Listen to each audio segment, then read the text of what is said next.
Hey Zion, here's our little Easter recap. You know, the Easter message really centers around the resurrection. And in fact, our whole Christian story, our whole belief system, the resurrection is the core component of why we believe it. And that question, obviously, people doubt. And of course, even in Jesus' day, they doubted. But is Jesus actually alive? And that's what our whole story revolves around. And when you read the Gospels, there was doubt that the disciples doubted after that the women that went to the tomb and saw Jesus said that he was alive. They said it sounded like nonsense. Thomas, you know, he's famous for being doubting Thomas. He said he wouldn't believe it unless he actually put his own fingers in the side and the hands of Jesus. And of course, he has this beautiful encounter with Jesus. And Jesus says, look, Thomas, blessed are you, right? Like, that's cool, man, you believe. But blessed are those that believe that haven't seen this. And I want to declare, 2,000 years later, man, I believe it even though I haven't seen it. And sometimes people often mistake the resurrection as like we believe it because of blind faith. I think we've actually got some wonderful little tools of evidence that help strengthen our position and our belief that Jesus is actually alive. And, obviously just in like 2 or 3 minutes, a couple of things that really ring true is that women were the first witnesses to the resurrection of Jesus. And if in first century, especially under Roman rule, women weren't even regarded as reliable witnesses. In fact, their testimony wasn't valid. If they were to give a witness in court, that it wasn't actually regarded as valid. So if the writers, which is Matthew, Mark, Luke and John, if they were trying to trick the world that Jesus was alive, they certainly wouldn't have put women as their first witnesses. We have as another great little piece of evidence, is the historical accounts of Jesus. It wasn't just that we treat the Bible as one book. I know that's how often modern people would view it.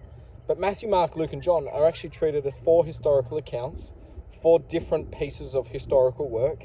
There's wonderful evidence to support their work. It's never been disproven. And yet here's these 4 people all saying that Jesus rose again. Luke wasn't an eyewitness. He investigated that. I always try to think of him as like he ran the current affairs show and saw it, investigated and came to the conclusion that Jesus indeed was alive. But not only those witnesses, there's other historical accounts of his resurrection from Roman and Greek philosophers, from historians. And some of their datings of their writings are very close to the event, which obviously strengthens our position. You've also got the 500 witnesses that Jesus allegedly visited.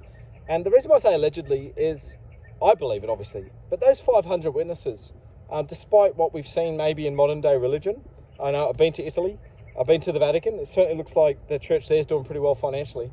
But the early witnesses of Jesus' resurrection were willing to actually lay down their lives on the belief that they saw Jesus.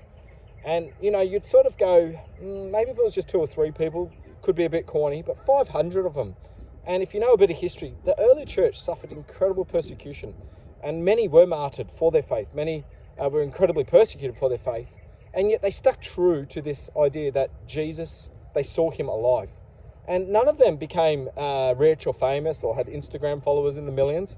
They were actually branded as outcasts and banished and treated like the scum of the world. And you have to ask the question, were the 500 seriously all equally delusional, or did they really actually believe this? And then you can look at the flow-on effects of 2,000 years later. There's Christians on every continent.